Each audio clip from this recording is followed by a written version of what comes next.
We are Joe. Did I scare you? You're on mute. You're on mute. You're on mute. You're on mute. Did I scare you? You didn't scare me, but you caught me. It came right in as I was trying to clear my throat and get ready to rock. Okay. Terrible timing on my end. We'll learn. We'll learn. Anyway, we are live. Welcome back, ladies and gentlemen. I am one of your co-hosts, Blake Ruffino. I am joined by my good buddy Joe. We'll let you guys know and let him tell you about himself. Buddy, I'm excited. Joe, I'm excited. College football's back. This is my Christmas. This is what I live for, okay? It's back, baby. We got football games today, really big games, and especially around the SEC that we'll talk about. But first, tell all the AYS listeners as we're doing this, tell them a little about yourself, Joe. What's going on here? So I don't necessarily have the Southern connections that you have. By the way, nice mug you got there with the Bleav. Yeah, mug, like that, huh? You like that? Speaking of drinks, we got some stuff coming up a little later, but tell the people about yourself. Yeah, so I played college football at the University of Rhode Island, fellow FCSer, as You're we damn were right talking you about did. before. Yeah, you did. Yeah. Fellow FCSer as you are, you played at CLA, but producer with Bleav and fellow college football enthusiast. You're talking about this being your Christmas, man. I woke up at the crack of dawn over here on the West Coast, and I am just so juiced up. That's the one thing that got me out of bed is like, I'm tired as hell right now. I slept 5 hours. I could barely sleep last night. Like you were saying, you could barely sleep.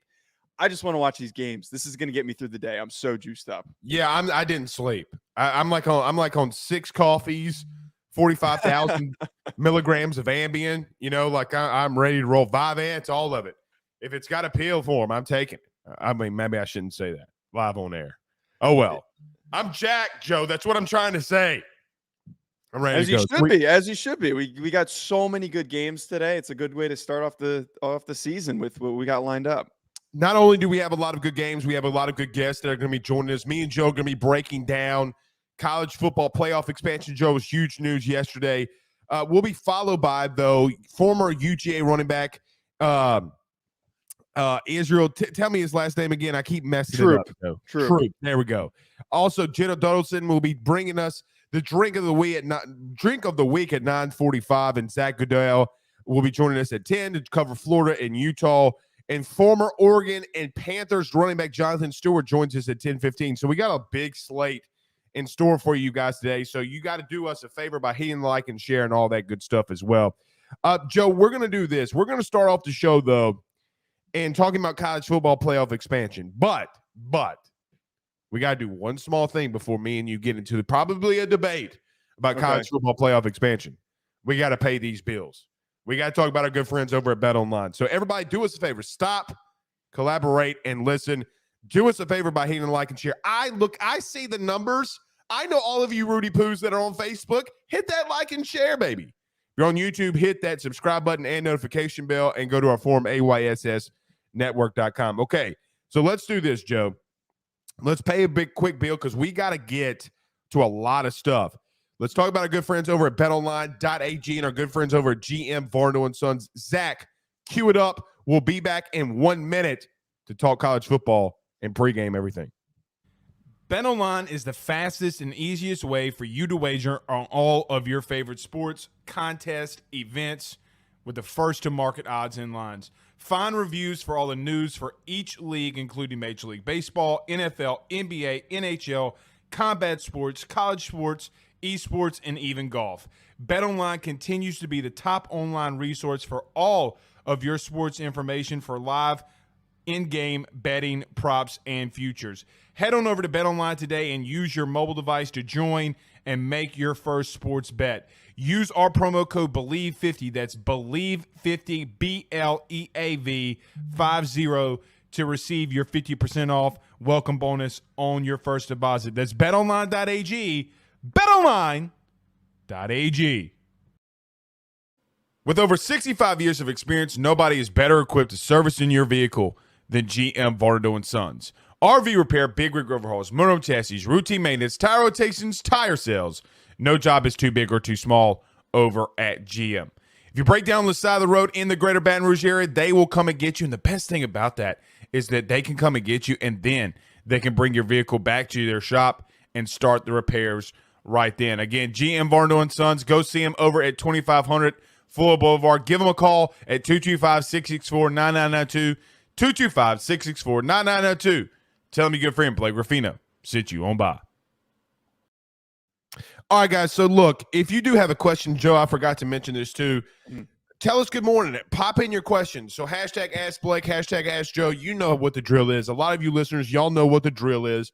Have a question, have a thought, have a concern. Put it in there, man. We're very fan-friendly. You already know that about me. I'm not going to – you have a comment, we're going to try to get as many of them up here as we can. Joe, I'm going to kick it over to you first because I'm probably going to get very red-faced, start screaming in a lot of Italian verbiages, and be pretty angry. The College Football Playoff Committee announced that they're going to be expanding to 12 teams. I got to be honest, Joe, I don't like this. I don't like this at all, okay? Mainly due to the fact of, brother, me and you come from the FCS level, okay? North Dakota State's still winning that sucker every year or damn near playing for it every year. I don't know how much I like the College Football Playoff expansion. I kick it to you, though. What are your thoughts about this and it being announced yesterday? So I find that funny that that's your starting argument about how we came from the FCS and we see North Dakota State winning it every single year, because that's my argument, but in favor of it. I see the FCS playoff, and somebody who covers the FCS, I do the Bleav in FCS show. I think the competitiveness, the excitement that you get from the playoff every single year with the games that lead up to the teams competing for playoff spots, there is a lot of enthusiasm. There's a lot of energy from those fan bases that have a shot to make it to the playoff. It makes more meaningful games at the end of the season. It makes more teams possibly in contention at the end of the season. And I know that those teams that are in contention and aren't necessarily competing and aren't going to actually win a national championship, I know that they don't really have good shots because they're going to end up playing a Montana State, a North Dakota State. And that's the equivalent of what we're going to get at the FBS level. Those teams aren't going to beat Georgia, LSU, Alabama, Ohio State, Michigan. They're not. But they're at least going to have more attention from their fan bases, more enthusiasm, more excitement. We're going to get to watch, even if you're not a fan of those teams, more meaningful football games. Teams aren't out of contention after week 7. As much as we watch North Dakota State win every single year at the FCS level, I still get excited knowing that there's teams competing to get in. And then also those first round games are always really explosive. They're really, really fun, hard fought battles. That's what I want.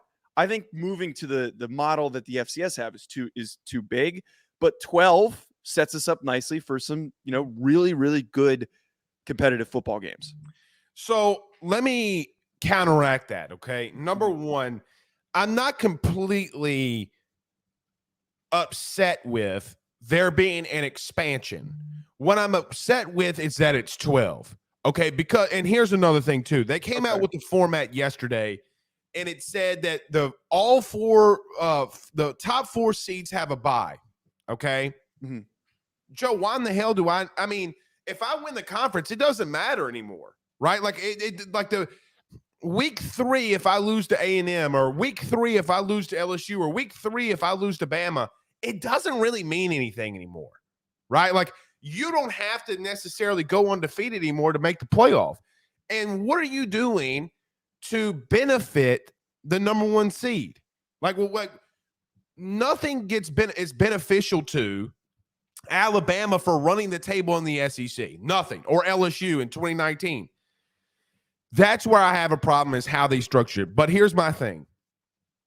And when we're talking about the FCS, it's, of my opinion, though, Joe, in the FCS level, you have more parity when it comes to recruiting, right? Meaning there's not a huge gap. I mean, there is some huge gaps from teams to teams, but there's not a large enough gap for where you have Alabama and I'm just throwing a random team out there. I don't mean this in a wrong way, but Oregon, okay? Or because, look, we've seen in these early preseason games, week 1 games, Oregon coming down to Dallas and losing to the 4th team in the SEC West in Auburn. Like, we've seen this happen.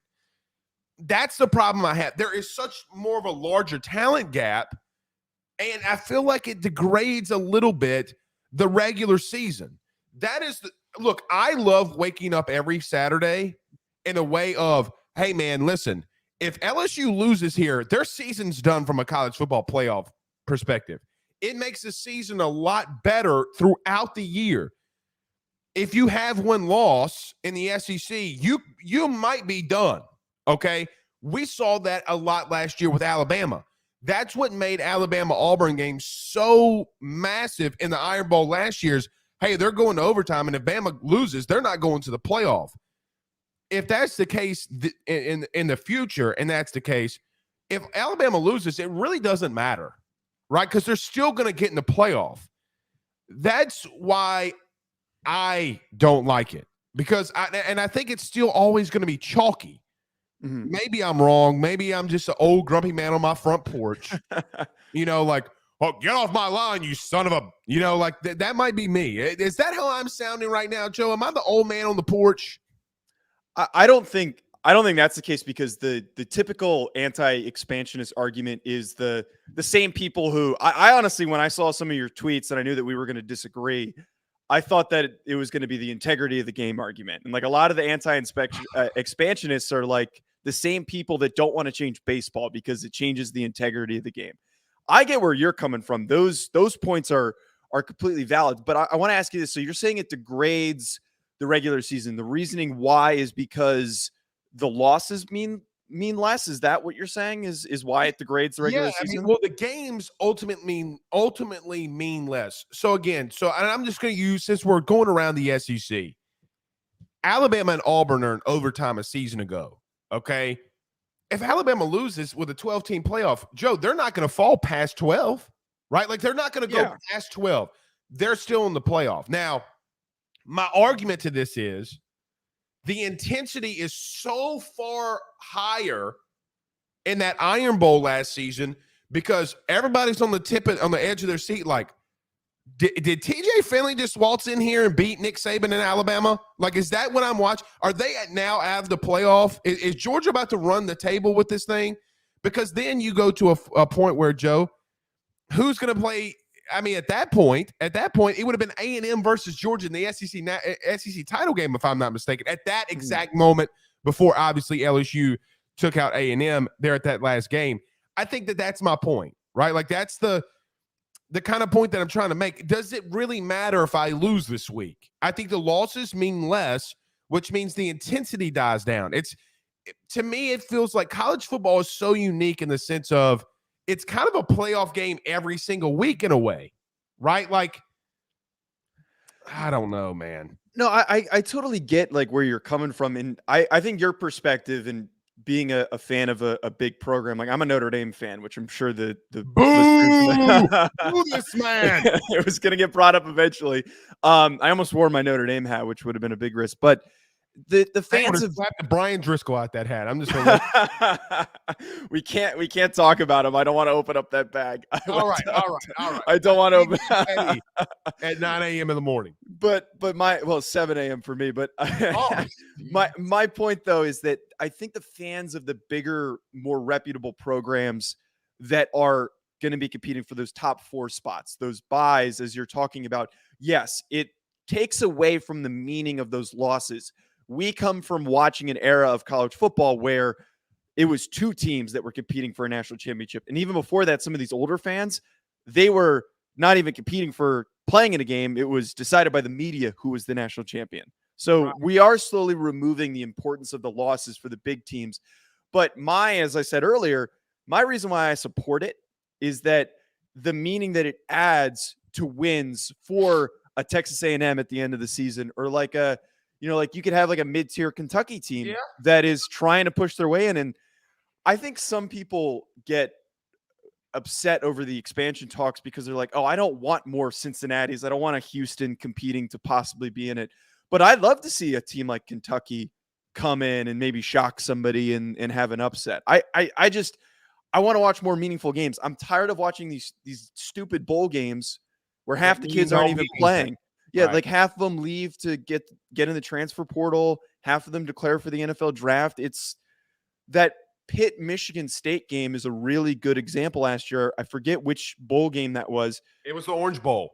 it was competitive, but it's like, okay, who is this guy? Who's that guy? There, Kenny Pickett's not there. It sucked. Like, I was really bored watching that game because it was like, okay, if we had both full rosters, how different would this game be? And I want more games like that. I know some guys might opt out of the playoff, and it's possible there's a chance of that happening, but I just want to remove that ability to opt out. I want to have 12 teams competing, that everybody is in it fully, and we're watching competitive football. We do have a question from the chat. Our buddy Ryan says, hashtag Ask Blake and Joe. Does the college football playoff expansion slow down conference expansion? I don't think that it does. Do you, Joe?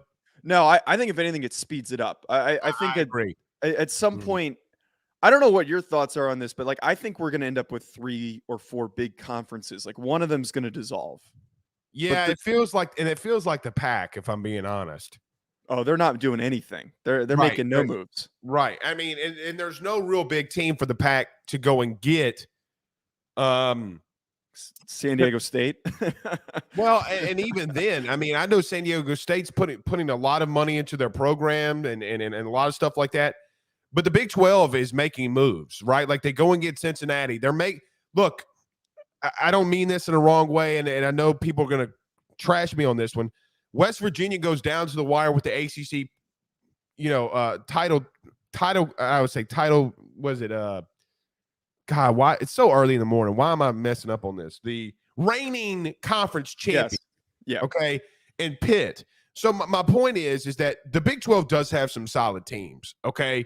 Baylor's in that. So they will do that. But I think it makes, because Joe, I think that they said that they'll miss out on $750 million if they wait to 2016. Okay. They're going to want to get Texas and Oklahoma in the SEC as quick as they can. ESPN's going to want to do that. Okay. So that's me. Let me flip this, though, on its head. And I agree. That's one good thing I agree with you with, is the games do get shifted. There's more meaningful games at the end of the year. You have Kentucky fan base that's really ready to go at the end of the season. Let me throw this your way, though. Do I really want to see, and I'm throwing this out there, and because Notre Dame was the 5th team last year, do I want to see number 5 Notre Dame going up against a 12 ranking? I say Kentucky, but Kentucky was a tough team. I forget who was 12 last year. I mean, maybe, and this might be a bad comparison. Maybe you're right here, but I'm trying to think of some years like Georgia. When Georgia was number 5, I don't want to see them going up against number 12 Cincinnati, like for a playoff. But Cincinnati got it close. Maybe you're right. I just don't like it because I want the 4 top teams. But I do agree with you, though. If there is one big thing, we do get more meaningful football at the end of the year. And look, let me ask you this, Joe, since we're talking SEC. How many teams now get in the 12-team playoff? How many SEC teams get in the playoff? Yeah, I mean, it's going to be like 5, realistically. Maybe 6. Right. Well, and think about this. Now, let's flip it. How many Big 10 teams get in? Hey, are you going to keep out Ohio State? No, I mean, we're probably going to have an emphasis to keep those brands in because it's a committee that's picking still. Like, that's one of the things that I'm not a total fan of, and I think needs to be restructured, is we're still relying on the committee who's going to make their decisions based on what's going to make them the most money. And I don't know how you fix and restructure that. There needs to be maybe some power ranking system, or I don't know. That's not going to change. But the same defunct committee that has made poor ranking decisions is still in charge of this, is the one caveat of it. The one thing I'm kind of curious to ask you, so you're saying you don't like the fact that it's 12. If you restructured this and you expanded it, how many teams would you put in? Or do you just not want to expand at all? Okay. At max 8. Yeah. I mean, look, I'm kind of to the point where it's going to happen, so I better get on board with it. I just think 12 is a little too much. Like, Zach, can you pull up the 12 teams from last year or a couple of seasons ago? Zach is with us, our producer. I forgot to mention him being with us and that Tim Tebow-sized haircut. I just think that if you have a situation where Joe, that a number 5 Alabama plays a number 12 West Virginia or somewhere or another, that's going to be an arse whooping. Okay, that's I don't know if I want to see that. Maybe I'm going to watch it. Don't get me twisted. But I don't want to know if I want to see, Utah was number 12. I don't think Utah has any business playing Georgia, if I'm being honest. But I watch it, Well, we'll think of it this way, though. The way that Utah played against Ohio State in the Rose Bowl was competitive. Yeah. And I totally get if they played, say a 5-ranked Georgia team, they probably would have gotten beaten pretty handedly. But if we get a competitive Rose Bowl type game in the playoff, like that's exciting. That's fun to watch. That's college football to its core. Let me answer this very quickly, Joe, because we got a lot of this inside the chat about LSU. About Will Campbell, guys, I was told that he's going to be fine. He's going to play. Don't worry about that. Joe, before we get here, I do want to ask you a question because we're talking about Ohio State. I'm going to ask you this. You got a prediction on the game, Notre Dame and Ohio State? Yeah, I do. And the one thing I have with this is I don't understand why everyone is saying that Ohio State's going to cover. Like, I get it. On paper, without looking deep into this matchup, it's easy to say Ohio State's going to kick the crap out of Notre Dame because Notre Dame never shows up in big games. Marcus Freeman's leading this team right now, and that roster is rallied behind him way more than anybody was rallied behind Brian Kelly. And I don't want to open all right now too much. I don't want to open too much. Be careful. I don't want to start too much. But the other thing too, we remember back to the Fiesta Bowl last year. I was at that game. The defensive coordinator for Oklahoma State was Jim Knowles. Yeah, Oklahoma State was, State now. And he's at Ohio State now. And Jim Knowles was supposed to be the best defense coordinator, one of the best defense coordinators in the country, one of the best defenses in the country. And they gave up 400-something passing yards to Jack freaking Cohn. Dude, I have confidence in Tyler Buchner. Way too much, bro. That dude's not as bad of a quarterback as y'all say he was. He was not good. I'm sorry. Either. He wasn't bad, but he was also a reason why that like they could have beaten Cincinnati if Buchner was in that game more, and if he was used more, and if he was further along in his development. But like I don't want to go down the Jack Cohn rabbit hole. My point being, to give up that many yards and to get blown up defensively that badly against Notre Dame's pretty average offense, I have high expectations for them facing a same scheme against a defense that last year wasn't very good. They're going to be better this year, but coming into week one, it's going to take some time for them to get used to that new scheme, to settle in. I have very high faith that this could be a shootout. This could be a close game.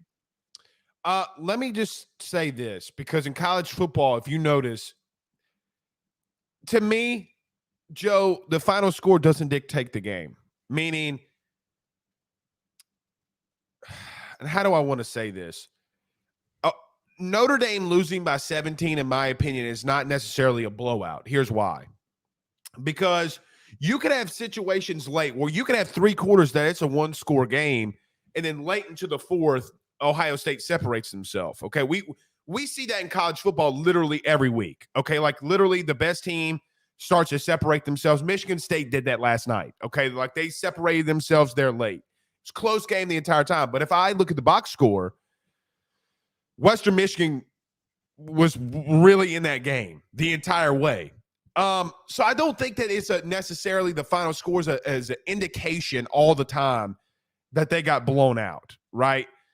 I am interested about Notre Dame's quarterback. How are they going to get the ball down the field? But that's, nevertheless, we'll see. I think he can run.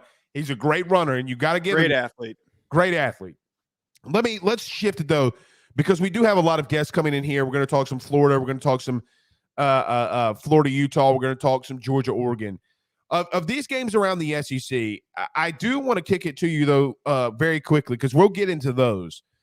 You talked about Brian Kelly. You talked about some of the things, and obviously following Notre Dame. Well, they go to Florida, or Florida State comes to New Orleans, and they play in the Superdome. I guess, what are your expectations for LSU though, in your opinion, because of Brian Kelly and this new regime and new staff? I think seeing how Notre Dame was in their first season under Brian Kelly, it was a learning curve. I forget the exact record that they had, but they struggled in that first season when it was Brian Kelly leading the way. I think they were like a couple games over 500.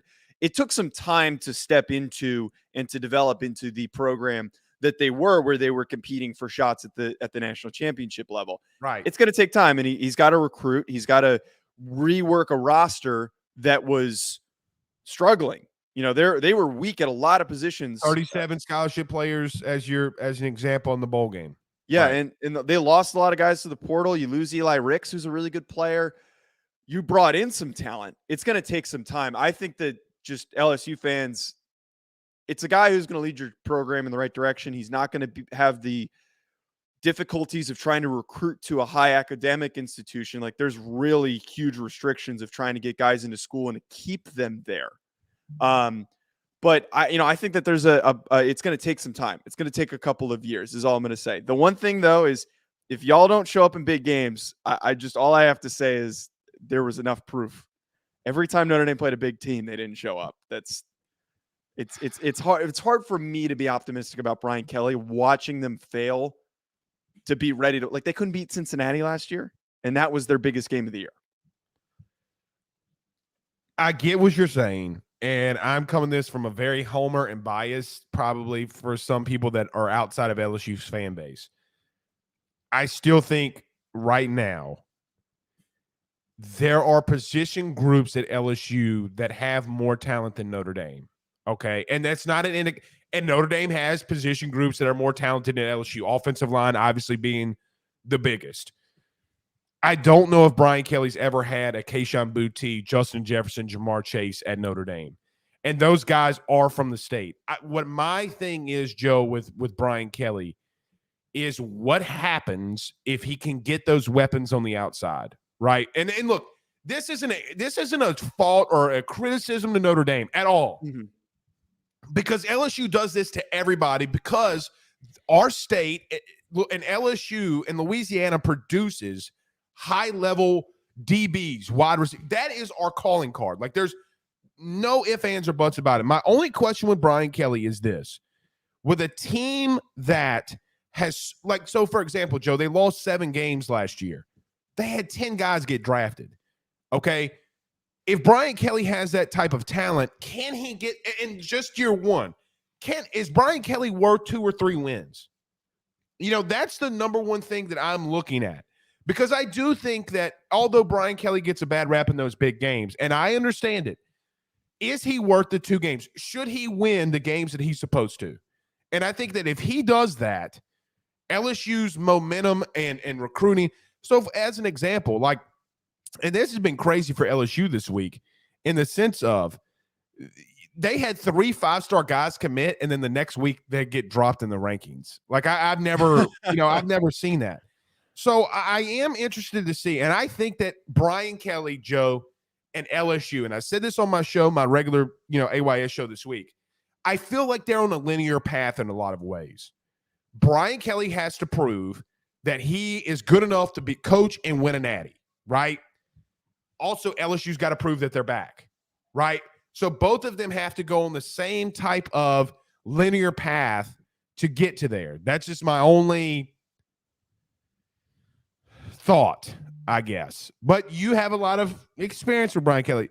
So it's tough because LSU fans don't understand. It's like us trying to explain to you Les Miles is good, to some extent. Now, Brian Kelly's better, but I guess I get it. Right. My only thing is that Brian Kelly has served for me, like, every year there was always so much optimism. Every single season, Notre Dame fans were optimistic that they were going to take that next step, that they had the recruits. And, like, you're talking about how they weren't producing good receivers and defensive backs, but they always had really good linebackers. They always had really good tight ends, elite offensive linemen. They were always getting 5-star offensive line recruits. They had the pieces. They could never get that quarterback to really push them over the top. I think LSU has that advantage now that they can actually go and get that guy, that they can go and get a 5-star guy for Brian Kelly. He's going to be able to recruit. I just wonder, the thing that has always held me back on wanting to buy into Brian Kelly fully is if he can prepare his teams for big games. And I'm willing to see how it plays out. I'm willing to see how it plays out at LSU because it is a new setting. I'm not going to sit here and bash him and say he's going to fail everywhere he goes from now on. but I am wary of it. And I think as LSU fans, you should acknowledge it. And you should just be aware that there's a chance that he's still the same guy once he gets in these big games, when they have to play Alabama in 2 years, when this roster is really, really good, when they have to play, Georgia and compete for an SEC championship game. How does he bring these guys to show up? Well, one thing Brian Kelly will have at his fingertips an advantage. He can go get a guy like our next guest, a guy that was a running back at Georgia, hitting them things. Woo! I mean, I'm telling dude, Georgia running backs are different breeds, bro. I mean, they're just different dudes. So let's do this. Let's go and talk about our good friends over at Grahamco, thegrahamco.com. Guys, we will return in 1 minute with our very first guest. See you very soon. It's too early. See, that's why I go at night, Joe. I'm stumbling over my words here. We need a drink. We got that at 9:45. We got that at 9:45. Let's pay these bills, guys. We return in 1 minute. Guys, I've got to talk to you about our good friends over at Grahamco. They are the Delta 8 company based out of the state of Florida. They're founded by college football junkies just like you and I am not sure if you're familiar with Delta 8, but you need to be. Grahamco is the absolute leader in this field, and they have phenomenal products that I just need to tell you about. First off is the Wake and Bake coffee that is absolutely spectacular. The gummies are as well, as they're the best in the market. So go to thegrahamco.com right now and use the promo code AYS25. That's thegrahamco.com, AYS25 promo code to get 25% off of your order. Jump on this fast, as it is perfect for holidays, anniversaries, and everyday use. Grahamco is hemp-derived and completely legal inside of the state of Louisiana. No medical card is needed, and shipping is very discreet. You must be 21 years older to order. Again, that's thegrahamco.com. Use that promo code AYS25.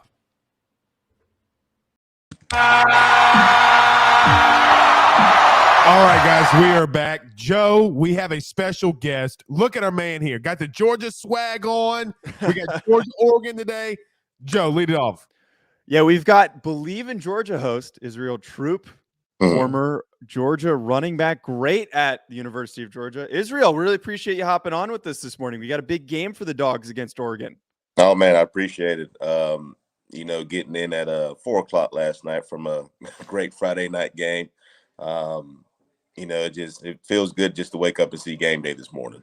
You know what I mean? No matter how late it is, that first game day just kind of hits a little bit different. Israel, it's really interesting because you guys are coming off a national title. Your DC goes to Oregon. You get Bo Nix from Auburn, obviously the big Auburn-Georgia rivalry. Mm-hmm. He goes to Oregon. I guess what's the feeling you have and maybe the fan base has around this game? I know it's a big game here in Atlanta. I guess what's just the overall feel going into today? For me, me and Corey talk about it on our podcast all the time. And for me, it's just about not being complacent. Dan Lanning knows the leg of the lamb at Georgia. He was there with Kirby all those years, just coming off of a national championship. So it's going to be interesting just to see how we come out, how the defense looks, especially that's the biggest question of the year. Can Stetson, keep it rolling?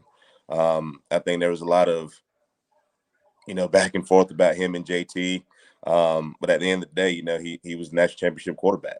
You know what I mean? So has he gotten better? Does he stay complacent, or does he, take that next step into being QB1? I said it this week, Israel. I don't understand the Stetson Bennett slander. Okay. You could be a really damn good college quarterback. Absolutely. Like, we don't have to look at you as an NFL prospect.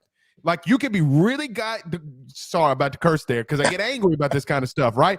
You could just be a really damn good college player and lead your team. I did see the haircut, though. Man.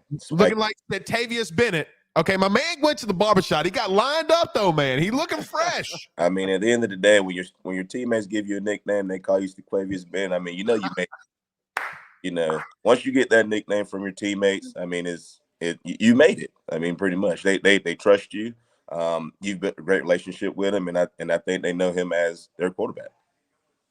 Go ahead, Joe. You got anything? Well, really quick, I gotta apologize to Israel. I made a slight mistake on our notes. He played wide receiver at Georgia. I'm really sorry. You wore a number in the 20s, didn't you? Though I was 28. Yeah. I don't know why. Just like when I played and stuff, it's like a mental block. You see the 20, it's like immediately running back. You don't even want to remember anything else. But apologies for that, Israel. No, you're good. Danny Ware had it before me, so obviously they kind of associate that number with a running back, and it's kind of weird because me and Conley were the only two receivers that had like running back numbers. And he was in the 30s, right? Didn't he wear like 30 something? Yeah, he was 31. Yes, indeed. Speaking of these, Georgia receivers, you guys lose George Pickens, and you guys are now reloading, and you're moving on. And Stetson's got some new pieces. Mm-hmm. What confidence do you have in that receiver group coming into today's game? Man, I love the receiver group. He's got a lot coming back. AD Mitchell, Carries came back, which is very huge for that room. Blaylock, coming off an injury from last year, he'll be back and be a huge contributor. And the lone knight, Lad McConkey, he showed me a lot. He reminds me a lot of Michael Bennett when I played.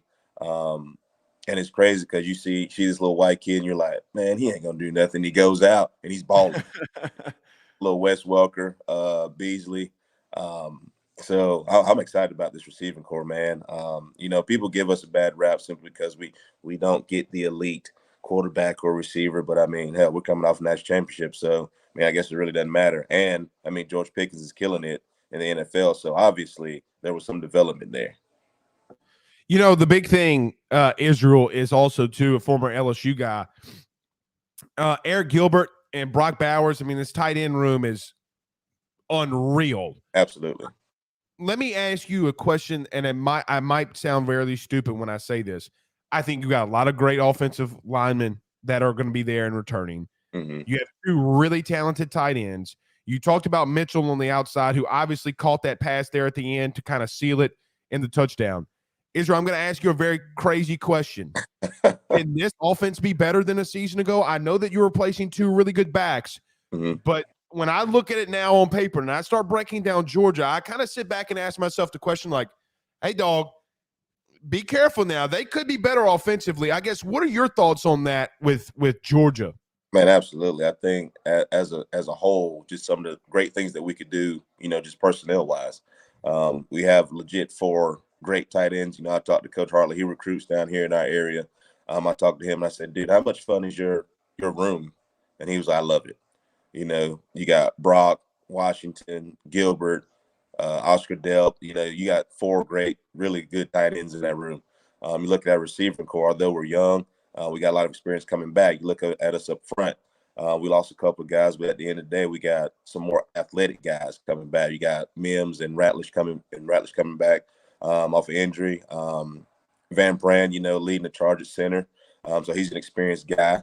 That's always what you want at center. And then Stetson Bennett's gotten better. And we all know at Georgia, let's put it like this. We are now the new running back at Georgia. So I'm okay with that. We reload. We got Milton, McIntosh, and Edwards, who had very significant playing time from last year. So this offense can be just as explosive as you want it to, because if you really, in the grand scheme of things, outside of Burton, who was kind of hurt, throughout the season last year, but still had a great season. At the end of the day, we really didn't lose anybody on offense because all those guys played. And it also helps when you're starting quarterbacks coming back too, and he's got a cool nickname. The mailman. Absolutely. Delivering packages all day, baby. Every time somebody says that, though, God, Lord, forgive me, they said he's delivering packages, I always say, I put a pause at the end, pause. I just gotta throw that out there. Time out. Wait a minute. Yeah, time out. Like, whose package? What kind of package is he delivering here? Joe, what else you got? What you thinking? Yeah, Keely Ringo was one of my favorite evaluations of the summer, and I talked about him on my draft show. And the dude's a baller, like tall, long, crazy athlete. What are the expectations for just a guy like him and that secondary? It's so funny to look at this team and to see all those defensive guys leave, and how many of them got drafted in the first round. Absolutely. And I think people forget that they're loaded back up with other 5-stars. But so, like, what's the expectation you think for the secondary? The secondary is the secondary. Me and Corey talked about it on the show the other day. One thing about it, we all know Georgia's secondary is going to be the secondary. You know what I mean? I think Keeley is the key to that secondary. You got guys like Nyland Green, Christopher Smith is coming back, and we get a host of other people that's just got to step up. You know what I mean? The great thing about it is, just like on offense, a lot of those guys played last year. They just didn't have a predominant just starting spot. They just wasn't that guy because they had, better guys there. But they all played. I think this year is just about building confidence, knowing that you're the guy. You know what I mean? And we all know that Kirby is a DB guy. So I'm pretty sure he instilled that early.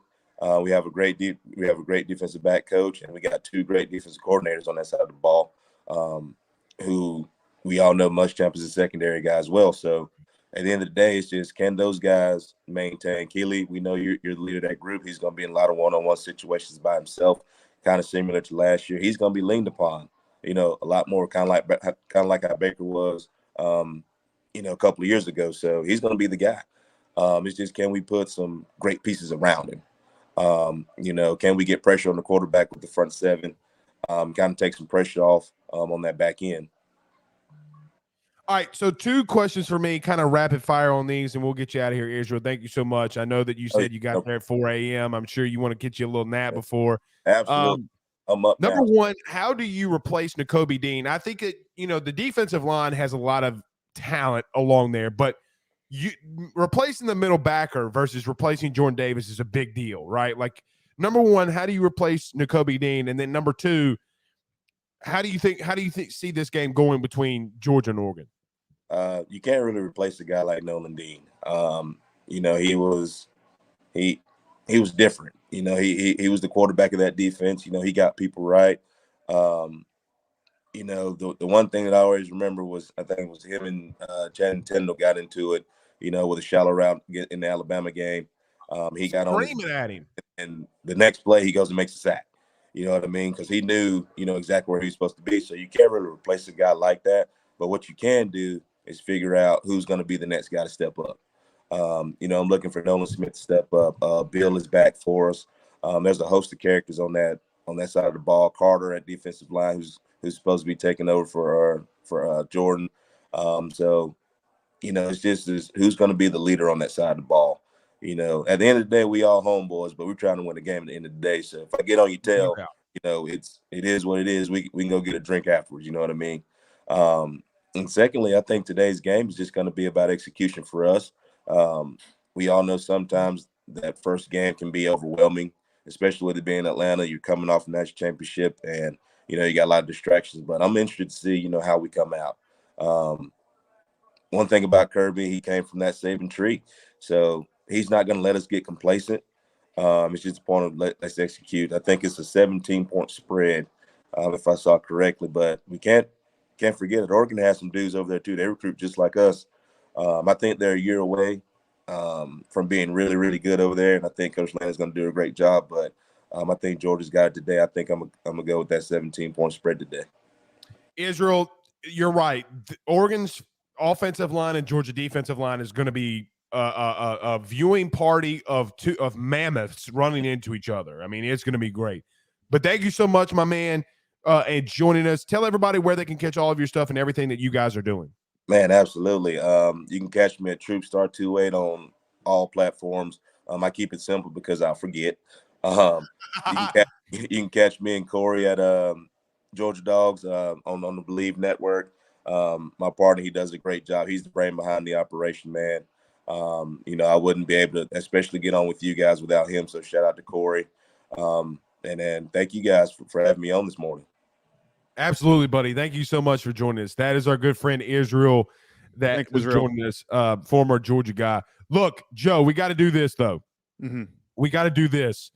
I got to go get my alcohol. Okay? So we got to take a break. I'm getting blasted drunk at 10 a.m. this morning. Okay? Blasted. I hope I did this right. I hope I didn't screw anything up. Jenna told me what to do, but I hope I didn't mess it up. I'm excited. Oh, it's going to be fun. It's going to be really fun. I'm getting drunk. We sipping margaritas, y'all. I feel like, I should be like doing some. Okay. I'm not going to dance. All right, let's do this. Let's pay these bills really quickly. Let's go to a commercial break. Let me go get all of my stuff, and we'll return. But, guys, go to BetOnline. It's college game day, man. Go to betonline.ag. Place those bets today. Maybe I'll give you a couple at the end of the show. But let's take this break, talk about our good friends at BetOnline and GM Varno & Sons. Guys, we return in 1 minute to keep this thing rolling. Jenna Duddleston is going to be giving you the drink of the week. BetOnline is the fastest and easiest way for you to wager on all of your favorite sports, contests, events with the first-to-market odds and lines. Find reviews for all the news for each league, including Major League Baseball, NFL, NBA, NHL, combat sports, college sports, esports, and even golf. BetOnline continues to be the top online resource for all of your sports information for live in-game betting, props, and futures. Head on over to BetOnline today and use your mobile device to join and make your first sports bet. Use our promo code Bleav50, that's Bleav50, BLEAV 50, to receive your 50% off welcome bonus on your first deposit. That's betonline.ag, betonline.ag. With over 65 years of experience, nobody is better equipped to service in your vehicle than GM Varno & Sons. RV repair, big rig overhauls, motorhome chassis, routine maintenance, tire rotations, tire sales. No job is too big or too small over at GM. If you break down the side of the road in the greater Baton Rouge area, they will come and get you. And the best thing about that is that they can come and get you, and then they can bring your vehicle back to their shop and start the repairs right then. Again, GM Varno & Sons. Go see them over at 2500 Fuller Boulevard. Give them a call at 225-664-9992. 225-664-9992. Tell them your good friend Blake Ruffino sent you on by. All right, we are joined by our friend Jenna Duddleston. She's going to be joining us every single Saturday. The drink of the week. Jenna, I really hope I didn't screw this shit up. Look, you did not. Oh, okay, you kind of did. But it's okay. Okay, what did I do? What did I do wrong? Limonade. Limonade. Not lemonade. Uh-oh. But Blake. Here's the thing though is I bet it still is good. So it's totally fine. I mean, that's why my wife needs to do this. I always screw shit up, okay? All right, Jenna Duddleston's our guest. So look, this is going to be fun. We're going to do a drink of the week. Joe, we're going to be getting blasted every morning at 10 a.m. How do you feel about that? I'm disappointed I didn't come prepared to drink for this segment. Next week I'll completely be my fault. Completely Next my week, fault. Joe, it's my fault. I will send you the list of ingredients so you are fully prepared. I do have to say though, my cousin sent this recipe to me on TikTok. He's like, I think you should try this out and see if it's any good. So I was like, all right, let's give it a shot. And I made it and was like, pardon my French, this is fucking incredible. And I was like, we got to make it. So basically the biggest prep work that you have to do is you need to buy the Simply Limonade, not lemonade. Yeah. It's okay though. I forgive you, Blake. I forgive you. I still think you should try it though, because I'm curious to see how it would taste. You're going to cut up 2 jalapenos, place them in, and then half a cup of strawberries, cut them up. You're going to have to take some of the juice out because it's going to like overflow. And then you let it marinate for 24 hours. And again, since all of the drinks we're going to be making are going to be tailgating drinks, this is easy. It's a one-stop shop. All you got to do is bring this and your bottle of tequila. Okay. Less is more, especially when tailgating. You don't want to have too many ingredients. But if you do want to get fancy, are you guys fans of tahini, like a tahini rim? My wife got big on out my here. my wife got on my ass this morning because I told her I wasn't doing that. I just couldn't do it. But she got on me, Jenna. But go ahead, tell us what I needed to do. So take tahini, put it on a plate, and then this is a fun kind of bar trick that I've learned along the years. If you're making a margarita, you can do it in a short glass or a tall glass. If you want it stronger, do it in the short glass. If you don't want it as strong, put it in the tall glass because you're going to have more juice. I want it strong though. So we're going to put it in a short glass. All right. Okay. Take a lime. You're going to ring it along the top, and then you are going to dip it into your tahini to have a tahini rim. Okay. That's all you're going to do. You don't have to do this. This is an optional step. But again, part of drinking is like people drink with their eyes, and you want to make it as beautiful as possible, is what I like to say. And so again, always add the tahini. Next, you're going to take your tequila. Okay, so here's where I come in. All right, I take my tequila. Take your tequila. Okay, tequila. Last time I drank tequila, my wife, who's now 7 months pregnant. So let's see how this goes. Oh God, I'm not getting in trouble with your marriage, Bleak. Do you understand me? No, you're not. No, it's not happening. Okay, you're going to do 1.5 ounces. So when you pour it in, eyeballing it, it's going to be like a little bit more than one finger. Okay. And when people say that, guys, it's literally just like you putting up a finger to your glass, and that's the ounces. Less is more. You don't ever want to do more, because then it's like you can't drink it, and it's too strong, and you're just not going to enjoy it. So less is always more. Right? Yeah, that's perfect. That's perfect. 1 finger. Take your ice. Okay. Add some ice in. And then the best step. Okay. Adding this. I'm curious to see how this is going to taste now. All right. So I just poured in here. Okay. Hold on. Should I do it like this? Yeah. Show the people. I'm gonna fish out a jalapeno if I can get it. I'm so jealous right now of watching you guys make this. Joe, make it tonight. Like, you can buy all these ingredients. It's so good. It's so easy. And I've actually had a few people reach out to me, and they were like, "This is my drink that I'm making today," which makes me so happy. And then again, it's pre-batch, so it's like one less thing to do. Yeah. And then look at how pretty this looks. There's no way Blake's looks like that. I think it does. No, look. Yeah. There you go. I just I couldn't get the fruits. I don't have anything to dig it out. Or the jalapenos. Right. Okay. Cheers, Blake. Cheers. Let's see how this... cheers. Oh my God. Dude, that is really freaking good. It's also really freaking strong too. Well, it is tequila, so we do have to remember that. Well, so what happens is you get the sweet part of the strawberry and lemonade in the beginning, and then here comes the vodka or the tequila, excuse me. Yeah. And the jalapeno at the very end. It's like sweet. It's like sweet and sour. You know what I mean? Like sweet. It gives you all of the flavor profiles that you want in a drink, but by no means is it like overpowering.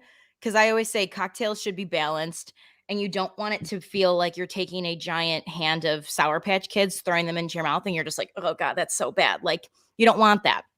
But this gives you that sweetness, a little bit of that spiciness from the jalapenos. It's not as spicy, honestly, as I would like it to be. I could have added another jalapeno, if I'm being totally honest. I put 2 in there. Oh, you could definitely add another jalapeno in here. You could definitely add another jalapeno. You're missing out, bro. I'm telling you, it's earlier for me, but I really wish I was partaking in this. Jenna, I got to ask you a question. So, yeah, have you ever made? I tried this once when I was tailgating in South Dakota last year. Have you ever made something called apple pie, where it's like Everclear and do you know what I'm talking about? Joe. So can we do that one week? So I will tell you this. This is even better. Okay.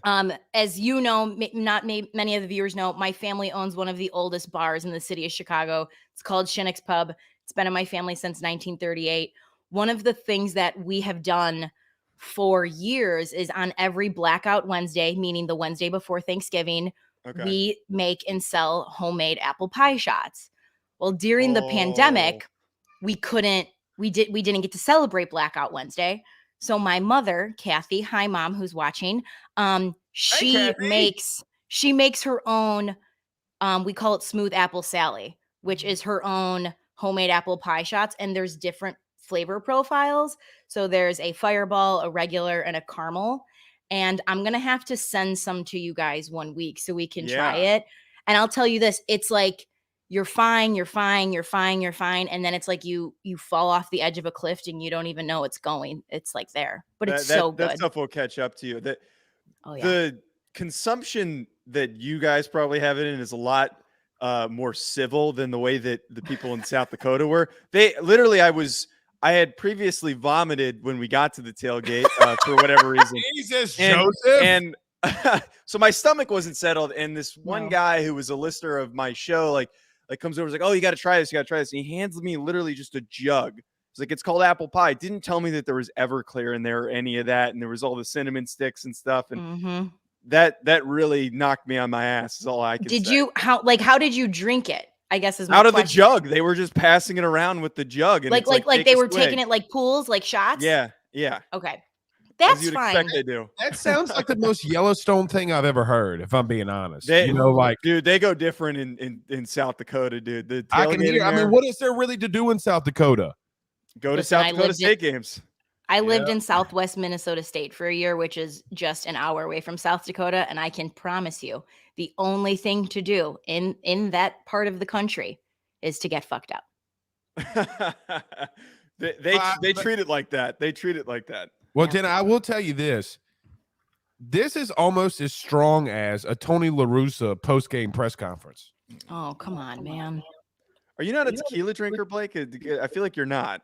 He's a beer drinker. I got a beer drink for you next week, though. I like beer. Beer's okay. I am a whiskey bourbon drinker, man. I cannot. I'm telling you, man, the last time I drank tequila, my wife's 7 months pregnant. I'm telling you, I can't do it. I start getting on the couches, like start dancing, like, wild end of it's the not show. good for me, bro. I You will should tell be shaking. I will tell you this though, Jenna. This is freaking phenomenal. I'm not gonna say highly skeptical. That's I fine. was a little skeptical because I'm like, yeah, like how is this gonna be? This is really freaking good. Yeah. And my thing is, this is something that everyone can make for your next tailgate. And it's really simple. And it involves you bringing 2 bottles in your cooler. So like 2 bottles or 20 cans of beer. I'd rather take this if I'm being honest. I don't. Thank you. Look, when I drink beer, shit gets weird. That you got to do. If it rhymes, it means it's going to be accurate. Yeah. But I really do like this. This is really good. Very simple. I got to be honest that the reason I stepped out for just a second, I did eat the strawberry. Okay. And I honestly thought I was going to alcohol heaven. Is what I felt like. Oh, yeah. Have you had sangria before, Blake? Oh yeah, absolutely. This is stronger though. I guess. Well, yeah, but I'm talking about like the fruit. You Oh, you pull the fruit out of the alcohol. It's so good. Absolutely. But so Jenna, Blake, I do have a question for you though, because you have the lemonade one and not the limonade. Can you taste the lemon in there? Like, is the lemon bothering like the flavor I gotta profile tell at you, all? No, the only thing I taste is alcohol and jalapeno and strawberry. Okay. I don't really. I mean, as crazy as that sounds, is I get that I get the strawberry in the beginning, Yeah. and then I get the alcohol and jalapeno at the end. I really don't taste the lemonade, if that makes sense. I know that does sounds make sense. weird and crazy, but I don't really. The lemonade has no factor here. I'm That's feeling good, good, though. man. I'm feeling really good. I just hope you can get through the rest of the show then. Oh, I can get through this, Jenna. I know you're a An professional. offensive lineman, former. Well, offensive and not lineman. only that, legitimately, if you took the blood of anyone from the state of Louisiana, alcohol and gumbo comes out of it. Okay. Mm. That's true. So, all right, Jenna, thank you so much. This is going to be so stinking fun. Tell everybody where they can follow all your stuff.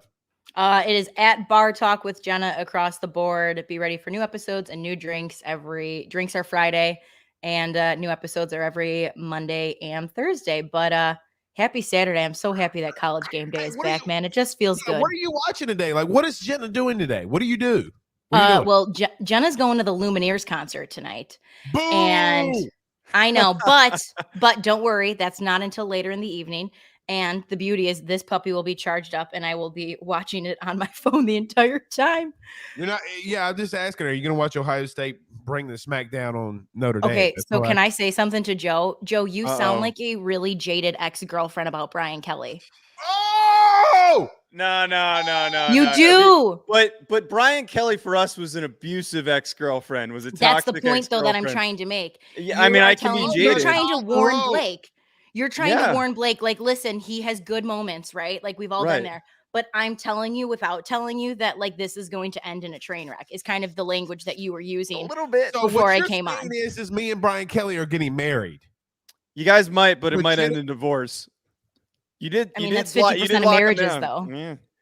Wait, Jenna, I gotta ask before you hop off. I don't Yeah. know if you said it or not while I was Pause. distracted. What team are you a fan of? So here's the thing is I don't have an allegiance to a team. Like, because I went to DePaul. DePaul didn't have Yeah. a football program. I feel like this year, and this is where I'm torn, I am Irish. So I've obviously rooted for Notre Dame, it being just Okay, good. over the border. But What I is also going feel on like here? I need to be an LSU fan this year because of coming on Are You Serious Sports. Don't pander to Blake over here. No, Don't it's pander the to truth Blake. though. Like, I don't have an allegiance. I like good football. I'll be cheering for the Bears, obviously, which is going to be painful. Go Bears. Del Bears. But no, I don't have an allegiance to a team at all. I just like watching good football. Well, regionally, it definitely makes sense to be an ND fan. So we're Exactly. always welcome to bring on any extra ND fans. Dude, my entire neighborhood is all ND fans because bet. we're all a bunch of drunken Irishmen. So it makes sense. Thank you so much, Jenna. We'll Thanks, talk to you Jenna. next week. I love this segment. This is going to be fantastic. Thank you so Thanks, much. guys. Bye. All right, that's our good friend Jenna. Joe, we do got to get to we got to go down way down yonder on the chat. Oh, wait, no, that's Georgia. We got to go. We got to go to the swamp, baby. Those Let's go to our Gators. good buddy Zach. I got to tell you, hey, so listen, Joe, I think I told you this. I did go to Bet Online in June. I placed a $10 bet that Anthony Richardson wins the Heisman. Okay. Really? Wait, what was the payout on that? Dark horse. It's my dark horse. You remember 2019, everybody ripped me alive. I said, here comes Joe Burrow. And maybe or maybe not, Big Daddy cashed out 15 hundos. Watch out for Anthony Richardson. Here it comes. But we're going to go to Gainesville. But let's do this very, very quickly. Let's go to my good friend Carol Falls out of State Farm. We return. We go to Gatortown. Guys, you might know my good friend Carol Falls and all the great service that he provides over at State Farm. He is your good neighbor after all. But did you know State Farm has surprisingly great rates as well? Along with the great neighbor service, State Farm agent Carol Falls has surprisingly great rates for everyone inside the state of Louisiana. So call him today at 985-395-4300, 985-395-4300 for all of those surprisingly great rates on auto, home, and life insurance needs. Like a good neighbor, State Farm is there, and individual premiums will vary by customer. All applicants subject to the State Farm underwriting requirements. Okay, we are joined by our good friend Zach Goodall, who covers Florida for SI. Zach, what's going on tonight or today? See, my show's at night. See, I'm messing up already. You're really Joe. discombobulated by the time zone. Well, Hey, go ahead, Zach. Go ahead. Oh, I was just gonna say it's all good. I don't know what time is anymore anyway, just getting ready for this season to kick off. I started losing track of the days on Monday. Zach, I got to tell you, as my good friend T-Pain once said, I'm going to blame it on the alcohol, baby. I don't know if it would be professional for me to do that. This is your show and I'm the guest here, but I can probably do that too a little bit. Well, listen, it's a difference in Louisiana. You can get away with getting a little bit tipsy before 11 a.m. You know, it's kind of like a thing. So Sure. It's a ritual. it's good. Zach, I don't know if you just heard, but I did before you came on. I did predict that Anthony Richardson, he's my dark horse Heisman Trophy winner. I do believe as he goes, Florida goes. I do, though, have my concerns on Billy being in Louisiana covering UL. That's neither here nor there. But today they go up against Utah. Really tough defense, really well-coached team. What are just some thoughts that you have about what's going to happen today down in the swamp? Yeah, I put out my prediction yesterday, and I guess I should have expected Florida fans being upset with me. They tend to be that way when I am as objective as possible covering Florida. I agree completely with your point on the idea of Florida going as Anthony Richardson goes. I think he is the make or break player on this entire roster at this point. I mean, if you've paid attention to the work Billy Napier did to the roster over the offseason, I mean, he has significantly flipped this roster. A lot of pieces Right. lost. I think they brought in 34 new players in total. On their first depth chart, they've got 19 freshmen, redshirt and true. I think 13 of them listed as a second teamer or above. It's a young team that is just not developed to the point where Florida fans, I guess, typically expect their rosters to be developed to. And I don't know if people are necessarily willing to accept that, but I think it's just, what came of the past 4 years of subpar recruiting under Dan Mullen. So if Florida's going to win games this year, they're going to need a player to elevate the squad beyond its talent level. And there's no other position that can do that quite like quarterback. And there's no player really worth anything at quarterback for Florida other than Anthony Richardson. He is the guy. If he breaks out and has this, top 10 draft pick campaign, Heisman candidate campaign, Florida's going to win more games than I expect them to, and I think a lot of people do. But that's really all it hinges on. To rudely interrupt you, very rudely interrupt you. You're good. How many games do you think that they're going to win? Going into the season, I've been firmly saying 7. Okay. Florida fans do not like that. I'm at 7, but if they were to win tonight, I'd be willing to change things. What are your biggest concerns? I know you touched on them some, but really, what is the main focus? Is it the O-line? Because that O-line did take it to Bama a season ago. I guess what is your biggest concern? Florida loses to Utah tonight. If they do lose, they lose to Utah tonight because of blank. What is your answer to that?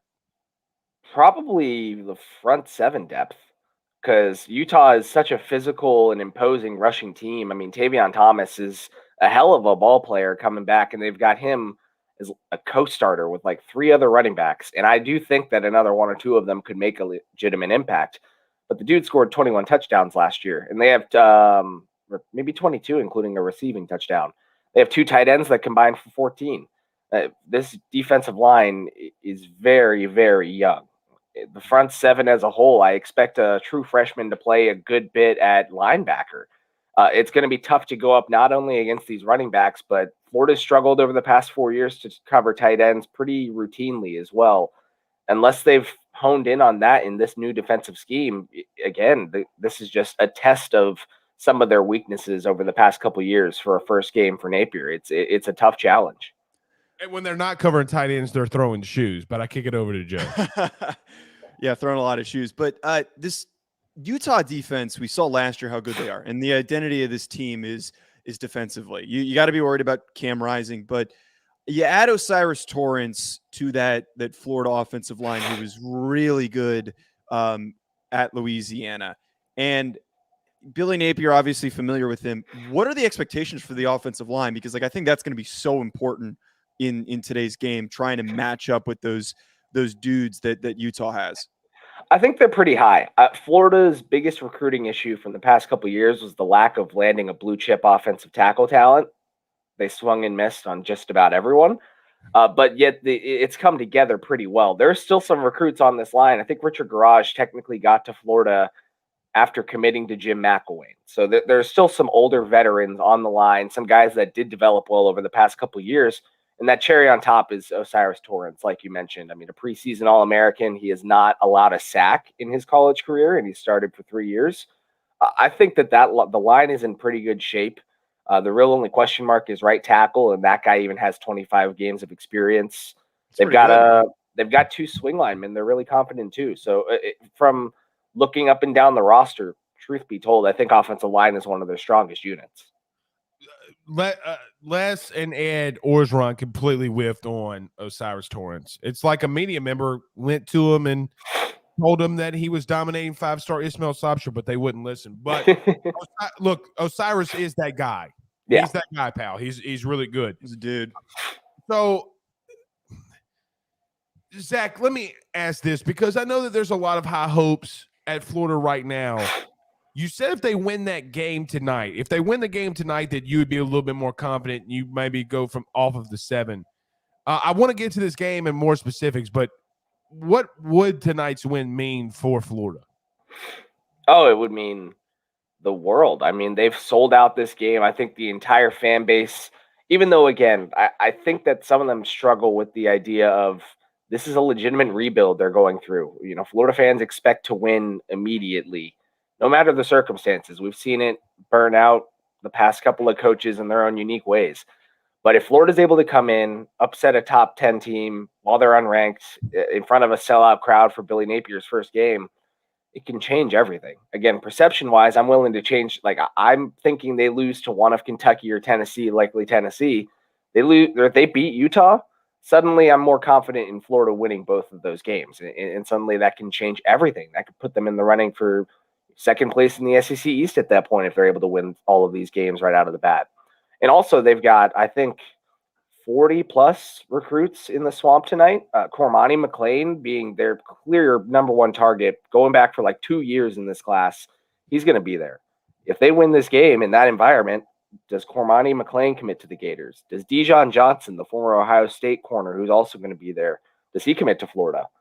Maybe. I mean, it could kind of open the floodgates if they're able to pull off something this monumental in Billy Napier's first game. You're talking about monumental. I got to admit, Zach, I put my money on Utah, and it sounds like you might actually agree that this is a really uphill battle for them to beat Utah. Like, this is a really, really good Utah team. If you know, some SEC fans might not want to admit it, but this is a really, really freaking good team front to back. Like, what are your expectations for the game overall? Because again, it sounds like you're not super optimistic for the Gators in this one. Sure. I mean, I get the fans' logic of the SEC just being different than the Pac-12. And, you know, it is going to be extremely humid. Utah has never, I'm sure, encountered something like an early September night in Gainesville.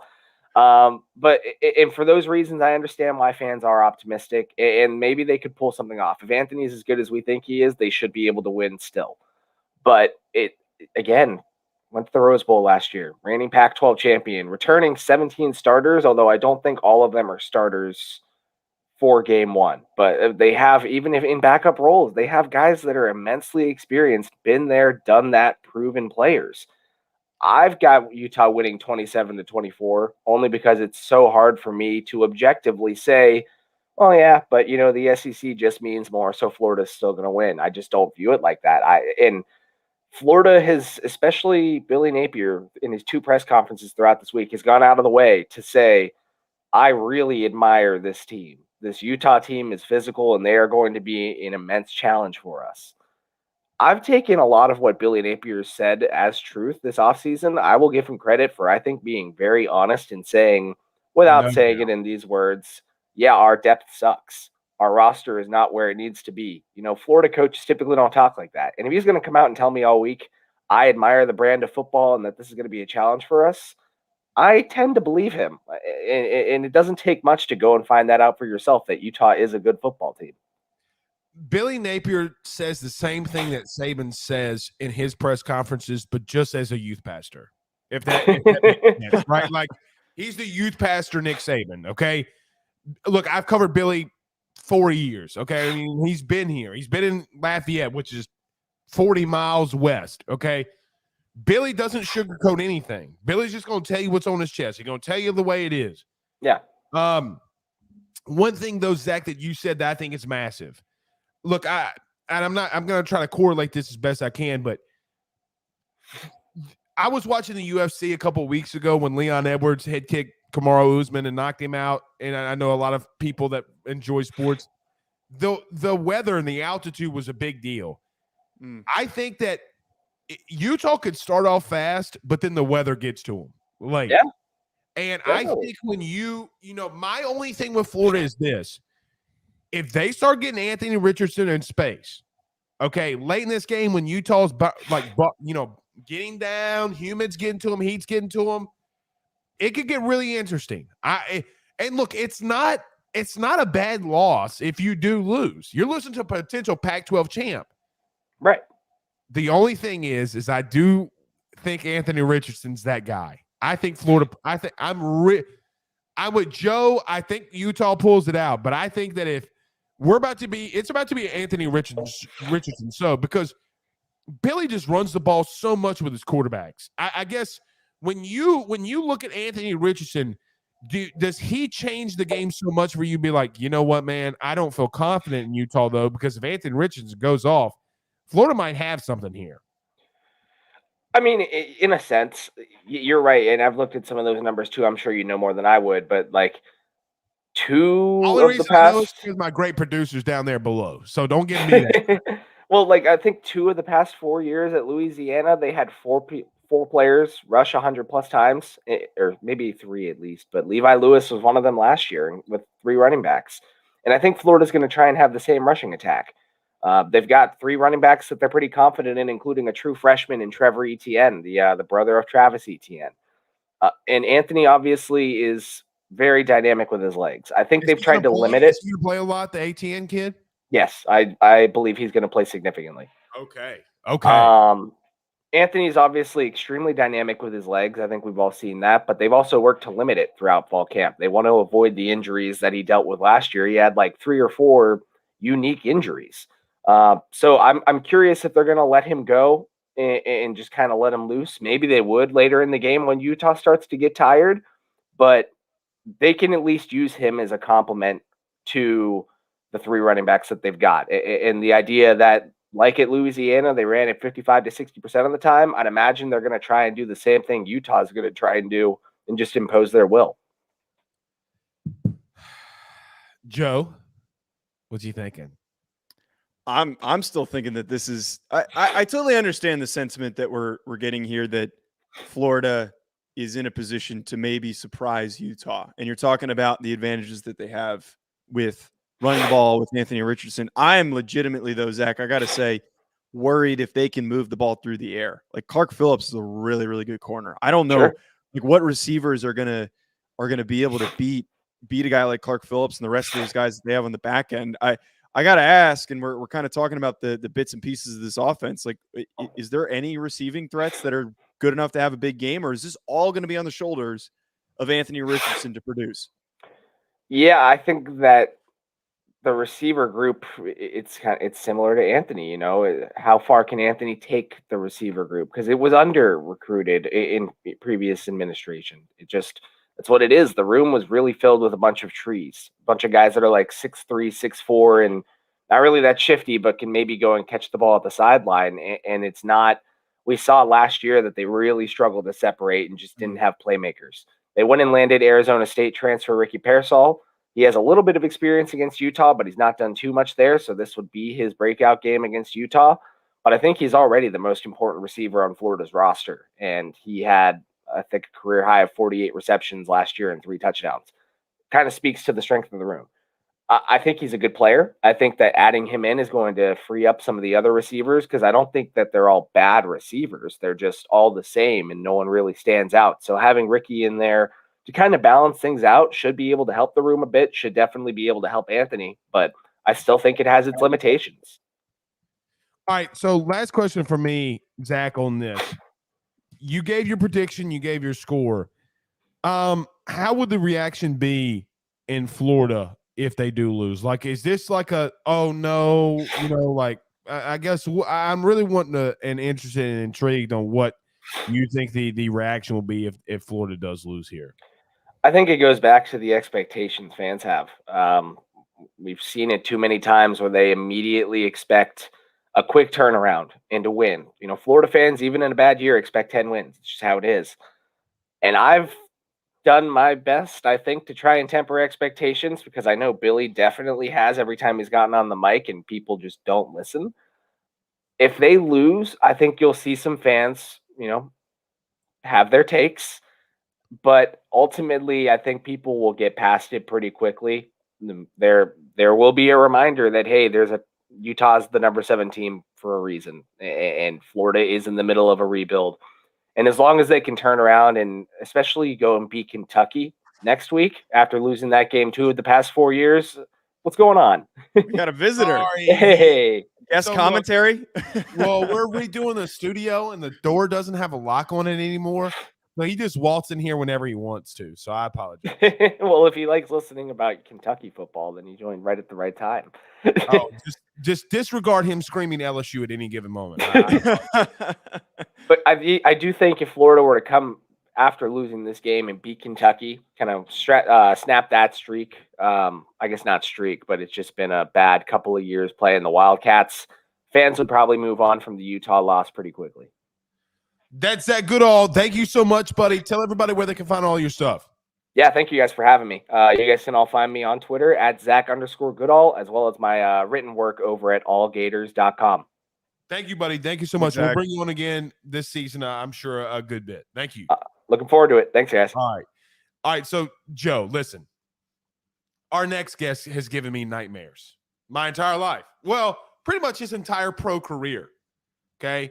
He flipped Kenny Vaccaro.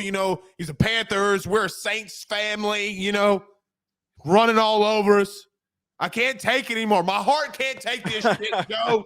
And I'm saying this in front of my kid. That's how much Jonathan Stewart, our next guest, ran all over my Saints, but I loved him when he was with Oregon. We talked about Georgia.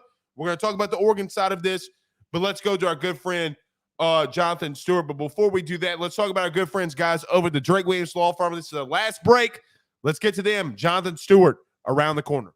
By the Drake Williams Law Firm, drakewilliamslawfirm.com. Whether you've been injured in an accident, you're preparing for a future with your estate planning, you're getting ready to close in on a real estate deal, or you're about to welcome a new addition through adoption into your family, or you're facing criminal charges, you need very experienced attorneys, and that is what the Drake Williams Law Firm will be able to do for you in navigating the legal system. The door to their cozy office in historic downtown Ponchatoula has been open since 1981. They have helped thousands and thousands of Louisiana families and individuals win cases, close on real estate deals, and regain that peace of mind. Their lawyers over at the Drake Williams Law Firm, Ernie Drake III, Ryan J. Williams, and Summer Vicnair, are very determined, compassionate, and dedicated to their craft. It's the Drake Williams Law Firm, drakewilliamslawfirm.com. Give them a call today at 985-386-7600. Tell them your good friend Blake Ruffino at AYS sent you on by.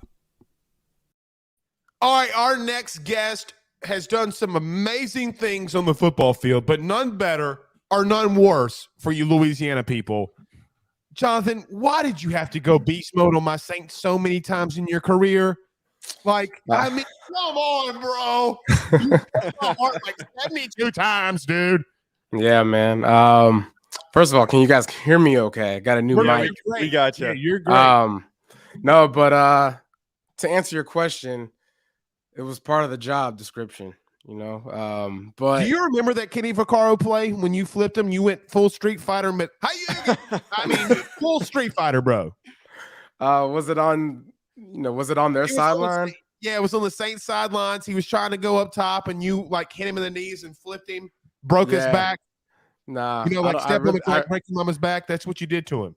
I honestly can't remember. There's been so many times that we played the Saints, and so many times that my head's hit the ground or someone else's head. So I'm just gonna count that as, as part of the job description. But Kenny Vaccaro is a good dude, man. Heck of a player. Always good playing against the Saints. The energy level there is always, meeting the standard, I guess. I do gotta say, my guys found my tweet. I think it was 15 or 16. I was like, Jonathan Stewart better be in this top 100 of NFL players, and you were number 86, I believe. Yeah, and that was the year that the Vaccaro thing. Me and my wife had just purchased Saints season tickets, and I gotta be honest, man, this is kind of a bucket list thing for me. I've always admired your game going back to Oregon and with the Panthers. So I'm glad that you're joining us. So let's get into I appreciate that. Oh, dude, you gotta. I mean, you know how it is down here in the boot, man. It's wild. It's wild out there. But Dan Lanning, Bo Nix, and the Fighting Ducks go into Atlanta and go against Georgia. I guess really, Jonathan, you've forgotten most football than some of us even know. I guess when you see this game this morning or you see this game today, I guess what are some thoughts that you have going into all of this?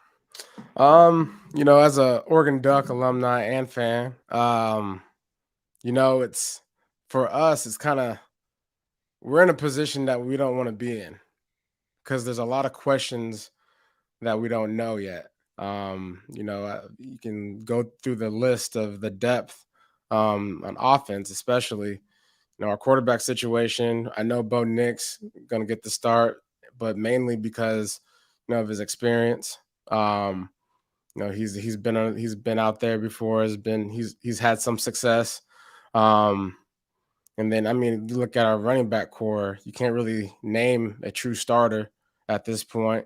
And then, the receiver depth, you got some guys that, that transferred in that might be able to give us some bright spots. But it's not where we want to be, but there's a hopeful side to that.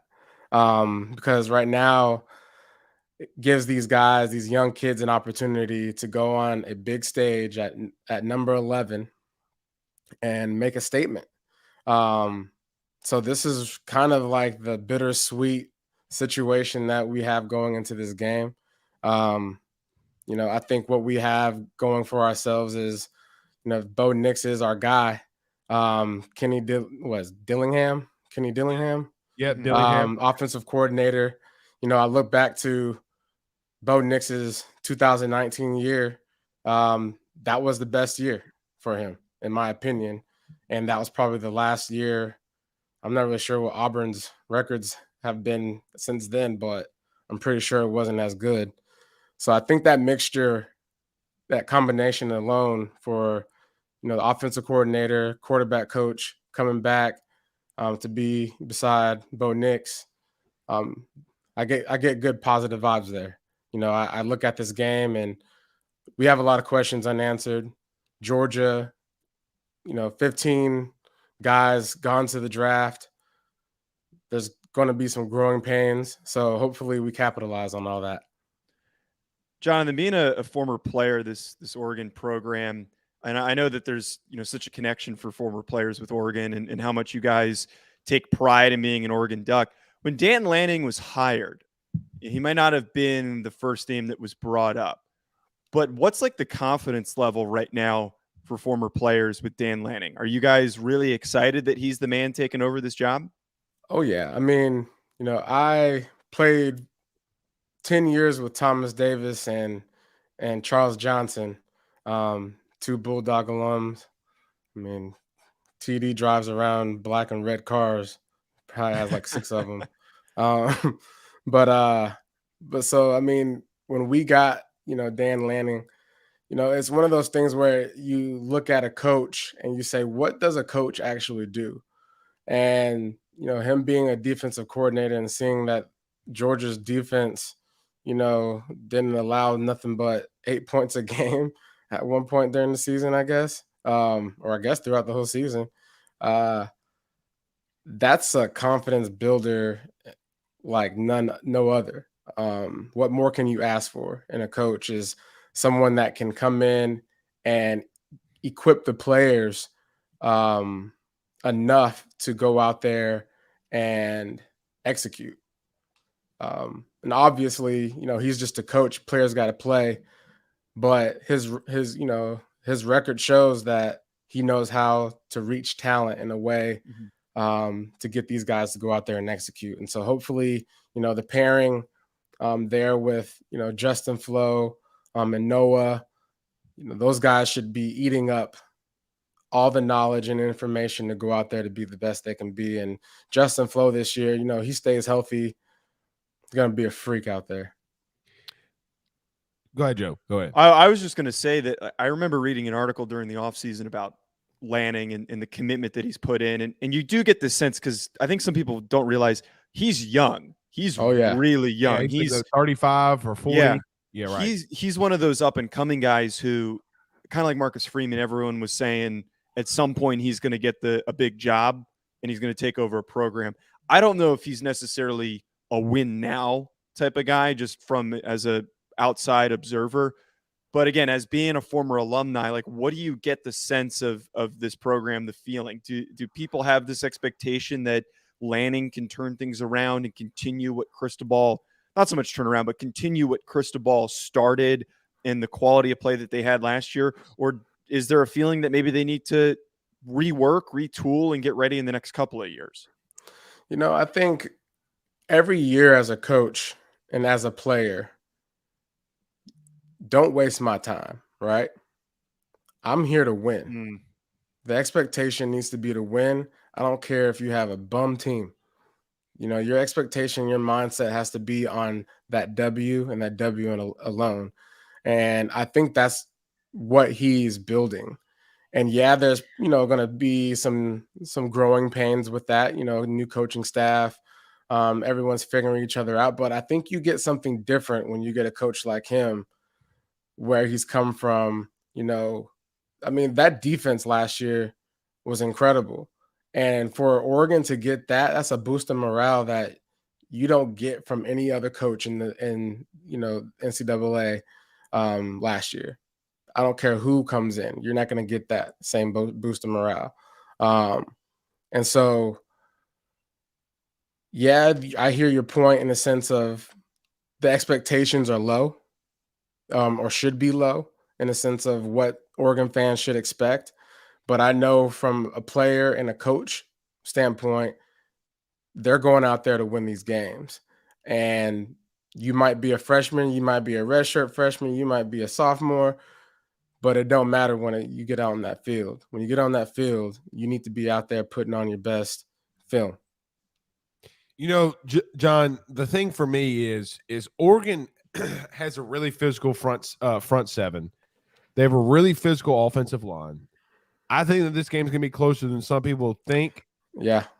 And here's the thing. I think Bo Nix gets trashed a little too much. I as an LSU guy and covering LSU and being on the media beat, Bo Nix tore LSU up, and they have 3 first-round defensive linemen.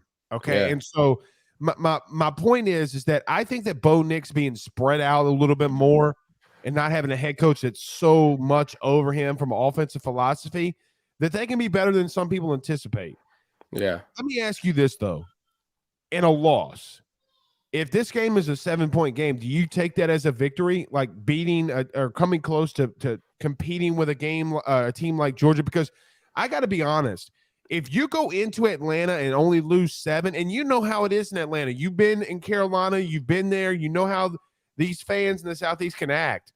Brother, if they only lose by 7, I think Oregon has the potential to run the table in the pack and then find themselves in the playoff if they're not careful. I mean, they could do that if they're that good. Yeah. I mean, like I said earlier, we're in the perfect position. It's like I said, it's a double-edged sword.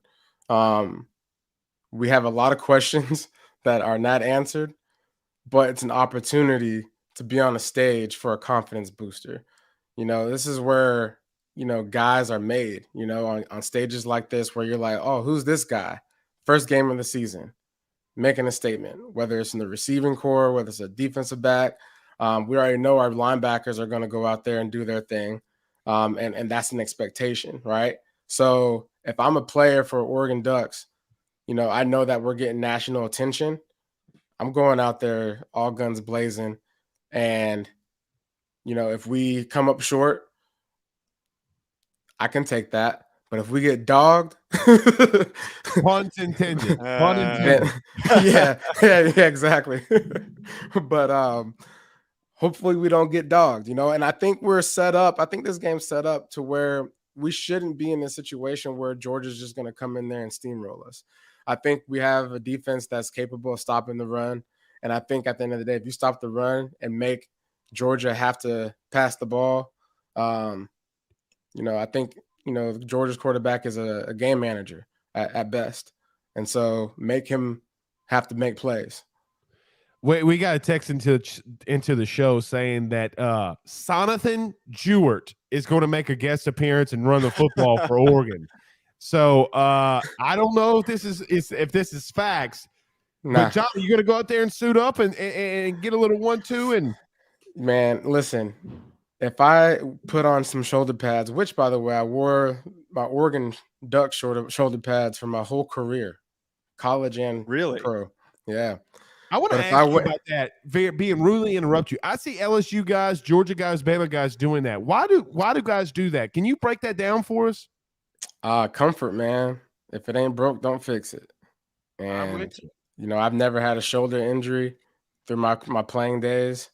And so I like to keep it that way. Okay. I feel like linemen don't care about pads. So Blake was an offensive lineman. I was a long snapper. If I didn't have the right pads on, oh my God, I was freaking out. So I totally get that. Because you have to have your motion here. Yeah. Get over Same your thing with body. running backs and receivers. Like, you guys got to be able to move. Linemen are just like, I want to hit. What do I need? I used to put. So this is just me. You remember, Blake, you look like you used to wear a neck roll. I did. Yeah, I did. Yep. Oh, yeah, I God. actually sure did. The old cowboy collar. Yeah. Yeah, I used to. Sweet. Well, I You have look a like really monster, bad, probably.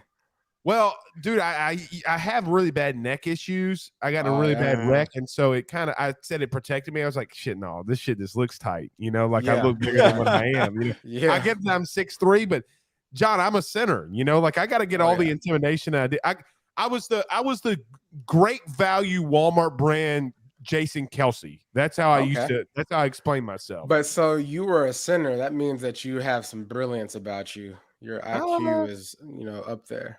He won't admit it, but he does. So, John, this is my thing, and this is why I think that Oregon has potential because I've studied their center a lot. I watch center play a lot. Alex, right? Fussett, yeah, he's a player. He's a stud. Yeah. Here's my point on that, John. I'm not as talented as you. I'm not talented as any of these guys that I played against. Okay, like we went to Mississippi State and I played Fletcher Cox. I'm not better than Fletcher Cox. The only thing that I thought that I could do better than everybody else, I knew where I needed to be to try to beat you, right? Like I knew that if I got my hips around you, that even if you run me over, you're not making the play. So it doesn't matter. Yeah. Look, you can break me all day long, but if I'm there before you, you're not going to win this rep. Exactly. And I think that Oregon has those type of guys on the offensive line that gives me that kind of pause. Be like, all right now, and their center can play, dude. Like he might be a first round pick. Like I'm going to put that on him. Yeah. He reminds me a lot of Jason Kelsey, his damn self. Right. But yeah, I used to wear the neck roll. I used to do the eye black all the way down. Oh God. Of course, the warrior, the warrior, dude. Oh, the dude. warrior paint. So listen, awesome. I mean, he's gonna have some. I mean, that too. Again, questions, right? This is an opportunity for Alex. You're going against who? Jalen Carter. Is it Jaden or Jalen? Jayden, yeah. Jayden. Well, yeah. So this is a guy that everybody's looking at. Alex, go out there, protect the quarterback, guide the offensive line in the direction they need to go. Well, let me say this. This is the play that I knew that I would never make in the NFL. You ready for this? Yeah. So we first play the game against Mississippi State. We ran a screen pass, wide receiver screen. Mm-hmm. And Fletcher Cox ran it from the very beginning. He's running. Well, I got a situation where the wide receiver was trying to cut back and go back the opposite field. Well, here comes Fletcher Cox. Oh. And my dumb ass is thinking, you know what? I'm just going to lead with my head before targeting this thing and lay him out. Well, I did. Okay. Did you have your neck roll on? With my neck roll on. Okay. All right. Make sure you have that on. It's important. He pops up. He pops up. Okay. He goes, this is what he says. He goes, you ain't ever doing that shit again. And for 3.5 quarters, I got my ass kicked. Okay. I got my ass kicked. That's just the guys on the street that I'm man enough to admit it. He whipped me. It was the worst. It was the worst beating I've ever taken in my life. My chest. Did you say anything back to him? No, I didn't. Did you say yes, sir? No, I didn't say anything back to him. We scored a touchdown, and this is where I really messed up. And God, I think we could say this. I looked at him. I was like, I told you I was going to make you my baby back, bitch. And so I come to the sideline. He had 2 sacks, and he broke me. He literally broke me. I tore my ACL. He messed me up, bro. But no, me and Fletch, we've talked. I mean, it's a high respect level. Did he apologize? Yeah. Oh yeah. Okay. I mean, he knew. I was about to say, if not, he needs to get on here and give. No, he was the guy kneeling. He was the guy kneeling next to me. We got the picture in my old office of me being down, and then there's Fletcher. Like kneeling down. Yeah, he's good. He's a good dude. I saw him at the Saints when Saints played Philadelphia. I was like, man, you're not going to remember me. He goes, Southeastern. And I'm like, yeah, man. Speaking of the Saints, what's going on with Jameis Winston? I mean, he's given a key to the city, bro. I mean, he's the second coming, is what I hear. All right. No. I got to see that shit first. Okay. I got to see that shit. Yeah. Well, we're gonna have to meet up again when the Panthers play. I'm down. Yeah, because you got to come on Bleav in Panthers, Blake. Yeah, Bleav in Panthers, man. Me, Desmond, Skylar. We'll be chatting it up. You can tune in to our little Bleav in Panthers whenever you get a chance. I got to be careful because I'm a Baker Mayfield apologist sometimes. You know, I got to be honest. So I like Baker being there. I like that a lot. All right. I do too. Jonathan, thank you so much for joining us, my friend. I know that people know who you are and where they can follow you, but just in case, tell everybody where they can follow all your stuff. You can follow me on Instagram, Jonathan Stewart without the T1. The same for Twitter. I got a YouTube channel that I don't really use yet, but you can go ahead and subscribe to nothing at the moment. And then obviously you can tune in as I co-host with Desmond Johnson and Skylar Callahan on Bleav in Panthers. Shout out to the Bleav Network for putting me on. And but I want to ask you guys, what's the score? Georgia, Oregon. Go ahead, Joe. Who's winning? I took Georgia to cover, and I forget what that line is. It's not very favorable. It's about 14. Yeah, I think this is. I hate to admit it, and I've always loosely rooted for Oregon. My punter from college even worked for the Oregon program for a little bit, and I'm taking Georgia by a couple scores, at least more than 2 scores. It's tough. They're reloading big time with some serious talent. Yeah, I hear Mine you. is currently 16.5. I think our producer Pooh Bear put that in there. Well, John, I'm going to go here 24-21 Oregon. Okay. So when it happens, make sure you shout me out. And, dude, we'll pull the clip. We're clipping this. Right. Yeah. This I is going feel like all over social media. I feel like we'll make a kick that matters. We'll miss some. We'll have opportunities that we'll miss, but we'll make one that will matter at the end of the game. I think it's going to be like every Georgia game in the history of Georgia football. In the first half, it's really close. Third quarter, it's kind of close through the third. And then that depth takes over, is my opinion. You know, like I just think that they got too much depth on both lines of scrimmage. I think that it's close to start off, but and this isn't a shot at Dan Lanning or Oregon, but I mean, man, they got 4 running backs that are going to be in the NFL. You know, right. And so it kind of gets to a point where okay, well, but if we have 2 guys playing linebacker, right, that can eat lunch. That's the matchup to me. Well, I don't think Georgia covers. I think it's going to be a 10-point win, in my opinion. That's what I think. All right. Well, holla at me when y'all wrong. Appreciate y'all. Again, we're clipping that. Yeah, thank you so much, brother. That's Jonathan Stewart that was joining us. All right, let's do this, Joe. Let's go ahead and just wrap this thing up. Great episode 1 of this AYS SEC partnered with Bleav and Bet Online. Joe, so we got about 15 minutes before kickoff. What are you going to do? What you going to do, brother? I'm getting one more coffee in, and then I'm sitting my ass down on my couch until my girlfriend gets over here, and we're going to be watching games all day. I'm going to make my way over to a Notre Dame bar later, and hopefully that's not a depressing trip back after that one. Oh, it's going to be depressing. Come on, man. They're at least going to cover. That's all we need. We at least need like a 1-score loss, and then I'm feeling good about myself, and I can sleep tonight. Okay. Well, I'm not going to hurt your hopes on that one. But I do got to say this.